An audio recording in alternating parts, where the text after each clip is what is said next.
नमस्कार प्रेक्षकांनो, तू ही रे माझा मितवा मालिकेच्या पुढील काही भागांमध्ये आपल्याला हा जबरदस्त असा ट्विस्ट पाहायला मिळणार आहे। ईश्वरीने आता अर्णववर जे काही खोटे आरोप केलेले आहेत ते तिला राकेशच्या सांगण्यावरनं खरे वाटतायत, पण त्यामुळे इथे मात्र अर्णवला होणारा त्रास आकाश आणि मामाला दिसत असतो आणि त्यामुळे कशा पद्धतीने आकाश आणि मामा दोघही जण कशा पद्धतीने ईश्वरी आणि अर्णवमधील गैरसमज दूर करतात आणि त्याचसोबत ईश्वरीला जेव्हा राकेशचा खरा चेहरा समजतो तेव्हा ईश्वरी काय स्टँड घेते तेच आपण या भागामध्ये पाहणार आहोत। तर हा व्हिडिओ शेवटपर्यंत नक्कीच बघा। चला तर मग व्हिडिओ आवडला असेल तर व्हिडिओला लाईक करा आणि आजच्या या भागाला आपण सुरुवात करूया।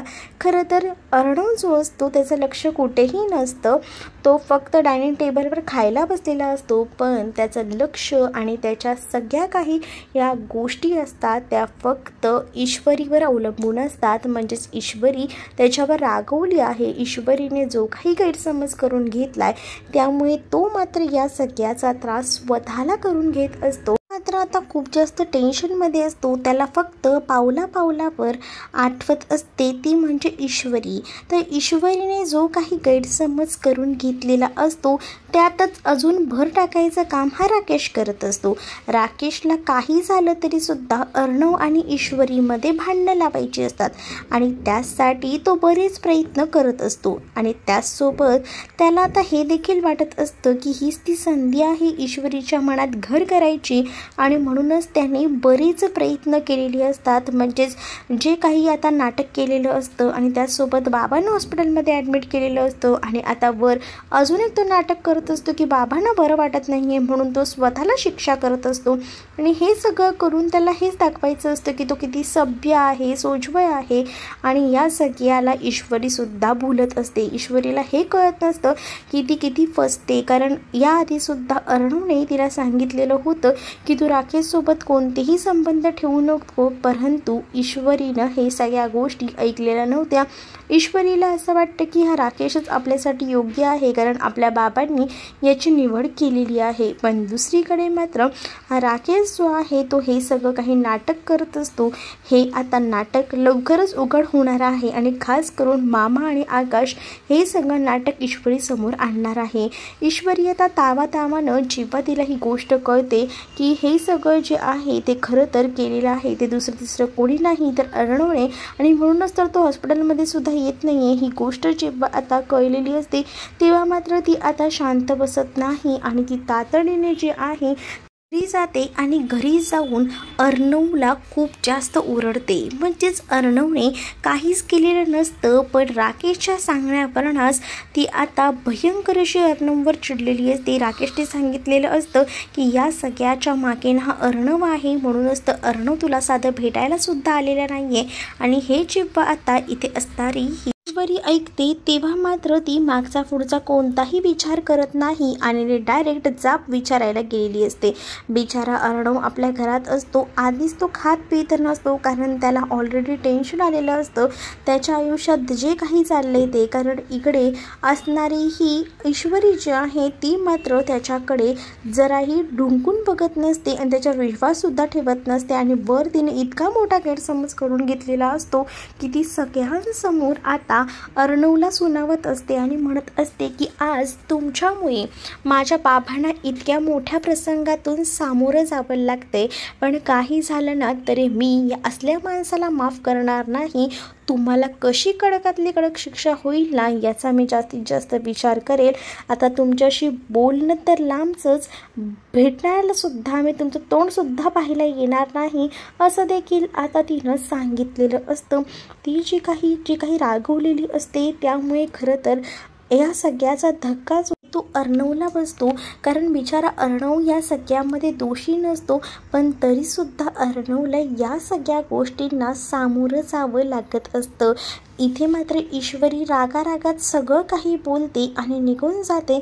पण त्याच वेळेला अर्णव या सगळ्याचा स्वतःला त्रास करून घेतो आणि त्यावेळेला आकाश त्याला या सगळ्यातून बाहेर काढायचा प्रयत्न करतो.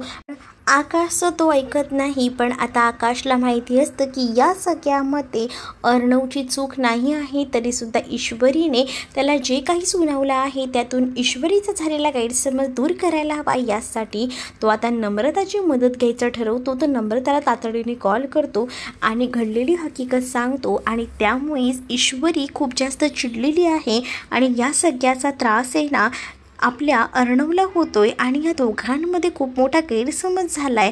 तुझ्या वडिलांचा अपघात जो आहे तो खरं तर अर्णवने केलेला नाही आहे. अर्णवची गाडी दुसऱ्याच कोणीतरी नेलेली होती. पण या सगळ्याचा पाठपुरावा मी करणारच आहे. मी आणि मामाने ठरवलं आहे की या सगळ्याचा पाठपुरावा करायचाच, असं देखील आता तो म्हणत असतो. आणि त्याच वेळेला आता नम्रताला सांगत असतो की या सगळ्यामध्ये तू आमच्यासोबत आहेस ना. तर नम्रता म्हणते की तुम्ही काळजी करू नका, मी तुम्हा सगळ्यांसोबत आहे. काही झालं तरी सुद्धा ईश्वरीचा जो गैरसमज झालाय तो दूर करायला हवा. कारण ईश्वरीला असं वाटते की हे सगळं काही अर्णव सरांनी केलेलं आहे. पण अर्णव सरांनी हे सगळं केलेलं नसेल तर खूप चांगली गोष्ट आहे. तर इकडे मात्र आकाश हे देखील सांगतो की तुझे बाबा हॉस्पिटलमध्ये ॲडमिट आहेत आणि तुला काय वाटतं की तुझ्या बाबांना जी काही मदत केलेली आहे ना ती सगळी मदत अर्णवनेच केलेली आहे. पण हे सगळं काही तो मुद्दामून करू देत नाही आहे. कारण त्याला माहिती आहे की ईश्वरी जी आहे ती त्याची मदत घेणार नाही आणि म्हणूनच त्याने ही गोष्ट लपवलेली आहे. पण ही गोष्ट मी तुला सांगितली, प्लीज ही गोष्ट ईश्वरीला सांगू नकोस. ईश्वरीला जर कळली तर ती अर्णवची जरा देखील मदत घेणार नाही, हे देखील आता तो म्हणत लागतो. तर दुसरीकडे मात्र आता पाहायला मिळतं नम्रता जी आहे ती म्हणत असते की काळजी करू नका, मी तुमच्यासोबत आहे. कधीही काही मदत लागली तर मला सांगा, मी कायमच तुमच्यासोबत असेन, असं देखील तिने आता सांगितलेलं असतं. त्यामुळे आकाशलासुद्धा बरं वाटतं. आकाश विचार करतो की ठीक आहे, आपण जे काही गैरसमज झाले आहेत ते नक्कीच कमी करू शकतो. दुसरीकडे मामा जो आहे आणि आकाश हे दोघंही जण आता या सगळ्याच्या शोधात लागतात. कारण अर्णववर विनाकारण आरोप झालेले असतात आणि अर्णवने स्वतःला सगळं काही बंद करून ठेवलेलं असतं. म्हणजेच खोलीत स्वतःला कैद करून घेतलेलं असतं. ना तो खात असतो ना पीत असतो, त्याला काहीसुद्धा नको असतो. कारण त्याच्यावर जे काही आरोप लागलेले असतात ते सुद्धा खोटे असतात. पण ते तो सिद्ध करू शकत नसतो कारण त्याच्याकडे काही पुरावे नसतात. पण मामा आणि त्याचसोबत आकाशला अर्णवला होणारा त्रास बघवत नाही आणि म्हणूनच मामा आणि त्याचसोबत आकाश दोघंही जण या सगळ्याचा पाठपुरावा करायचा ठरवतात. मामाला तर माहिती असतं की राकेश जो आहे तो कोणत्या थराला गेलेला आहे आणि त्याचमुळे आता मामा हे सगळे पुरावे गोळा करतो. आणि मामा जो आहे तो आता काही झालं तरी शांत बसत नाही. ईश्वरीने जे जे आरोप केलेले असतात ना ते सगळे आरोप पुसण्यासाठी खूप जास्त मदत जी आहे ती आता करायची असते, ती म्हणजे मामाला आणि आकाशला. म्हणूनच आता दोघंही जण ठरवतात की आता बस झालं, पुरे झालं, पण या सगळ्यामध्ये आपण मदत करायला हवी. आणि म्हणूनच त्यांनी पुरावे शोधून काढलेले असतात. आणि त्यामध्ये गाडी चालवणारा व्यक्ती हा अर्णव नसतो तर हा राकेश असतो. हे जेव्हा आता मामा स्वतःहून दाखवू लागतात ना तेव्हा मात्र आता तो व्हिडिओ पाहिल्यानंतर CCTV फुटेज पाहिल्यानंतर इकडे असणाऱ्या या ईश्वरीचे डोळे उघडतात आणि ईश्वरीला समजून जातं की आपण किती मोठी चूक केली आहे. जो राकेश आपले आतापर्यंत कान भरत होता त्या राकेशनेच आपल्याला फसवलं आहे आणि त्या राकेशने इतकं फसवले म्हणजे सुद्धा आपण त्याच्यावर विश्वास ठेवला आणि देवासारखे असणारे अर्णव सर त्यांच्यावर आपण नाही ते आरोप केले ते तिला आठवत असतात. आणि खरंच आपण खूप जास्त चुकलेलो आहोत हे सुद्धा तिला कळतं. तर दुसरीकडे मामा मात्र आता ईश्वरीला सांगत असतात की इतके दिवस मी तुला तेच समजवायचा प्रयत्न करत होतो पण तू समजण्याच्या पलीकडे गेली होतीस. तुला फक्त अर्णवची गाडी आणि या सगळ्यामुळे अर्णवच या गाडीमध्ये बसला होता असा समज तू करून घेतला आहेस. पण तुला माहिती आहे का त्या दिवशी अर्णव कामासाठी बाहेर होता आणि हे सगळं काही चुकीच्या मार्गाने त्याच्या समोर घडले आणि त्याची गाडी ही दुसरा तिसरा कोणी नाही तर ही राकेशनेच वापरली आहे. हे जेव्हा आता ईश्वरीला समजतं तेव्हा मात्र ईश्वरीच्या पायाखालची जमीनच सरकते.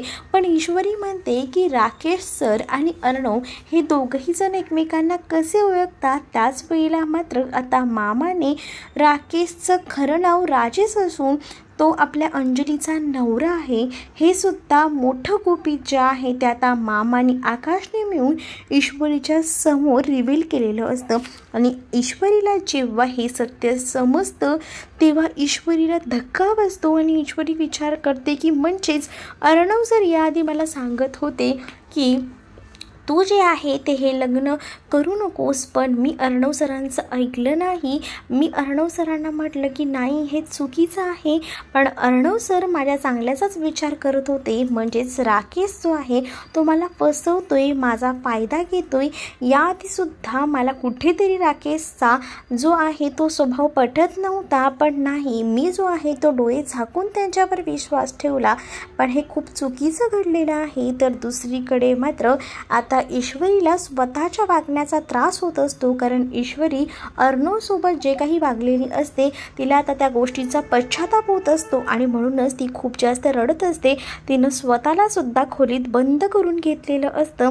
तर दुसरीकडे नम्रता तिला समजवायचा प्रयत्न करते, पण नम्रताचं मात्र तिनं आता काहीच ऐकायचं नाही असं तर आता ठरवलेलंच असतं. नम्रता तिला सांगत असते की अगं ईश्वरी दार उघड, पण ईश्वरी म्हणत असते की नाही मी आता कोणाशीही बोलणार नाही, मला थोडा वेळ हवा आहे.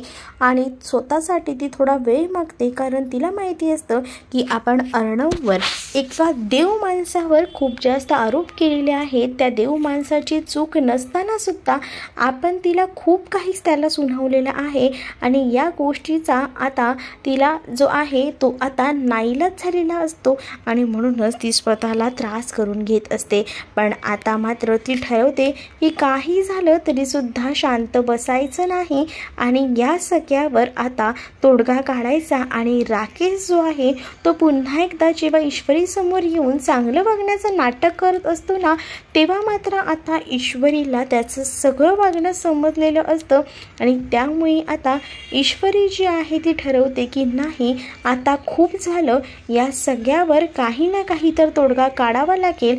आणि हे जे काही खोटे धंदे या माणसाचे चालू आहेत, हा माणूस आपल्याला फसवतोय आणि हा अंजलीचा नवरा आहे तरीसुद्धा तो मला अजूनही फसवायचा प्रयत्न करतोय, मला या सगळ्या गोष्टी माहिती असून सुद्धा.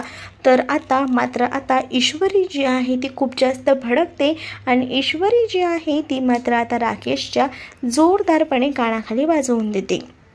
जेव्हा आता ईश्वरी राकेशच्या जोरात कानाखाली वाजवते समोर मामा देखील उभा असतो आणि त्याच वेळेला मात्र आता जेव्हा ईश्वरीनं खूप जास्त रागारागात राकेशच्या कानाखाली वाजवलेली असते तेव्हा मात्र राकेश जो आहे तो ईश्वरीकडे पाहत असतो. तर राकेश जो आहे तो ईश्वरीला समजवायचा प्रयत्न करतो, पण ईश्वरीला आता काहीच ऐकायचं नसतं. दुसरीकडे मामा म्हणतात बघितलंस का आता तरी तुझे डोळे उघडले का. तर ईश्वरी म्हणते की हो माझ्याकडनं चूक झाली आहे, पण आता अर्णव सर मला माफ करतील का, कारण मी त्यांना वाटेल ते बोललेली आहे असं देखील ती मामांना बोलत असते. मामा बोलतात की आता तुझ्याच परीने तू प्रयत्न कर, अर्णव तुझं ऐकतोय का बघ, कारण मला तरी काही वाटत नाही की त्याला आता काय होईल, कारण का त्यानं जेव्हापासून तू त्याच्यावर आरोप केलेस ना तेव्हापासून स्वतःला खूप जास्त त्रास करून घेतला आहे. त्याने स्वतः काही खाल्लं पिलेलं नाही आहे, स्वतः एका रूममध्ये बंद असतो, कोणाशी बोलत नाही आहे, हे सगळं काही आता मामा जेव्हा सांगतात तेव्हा मात्र आता खूप मोठा धक्का जो काही आहे तो आता ईश्वरीला बसत असतो. तरीसुद्धा ईश्वरी जी आहे ती आता शांत असते, पण तिला आता आतून खूप जास्त रडायला येत असतं. विचार करते की मला अर्णव सर माफ करतील की नाही, मी खूप चूक केलेली आहे, मी असं करायला नको होतं, माझ्याकडनं खूप चुका झालेल्या आहेत, पण नाही अर्णव सरांशी बोलायला हवं. पण इथे मात्र अर्णव जो आहे ना तो कोणाशी बोलत नसतो, तो फक्त आणि फक्त शांत असतो.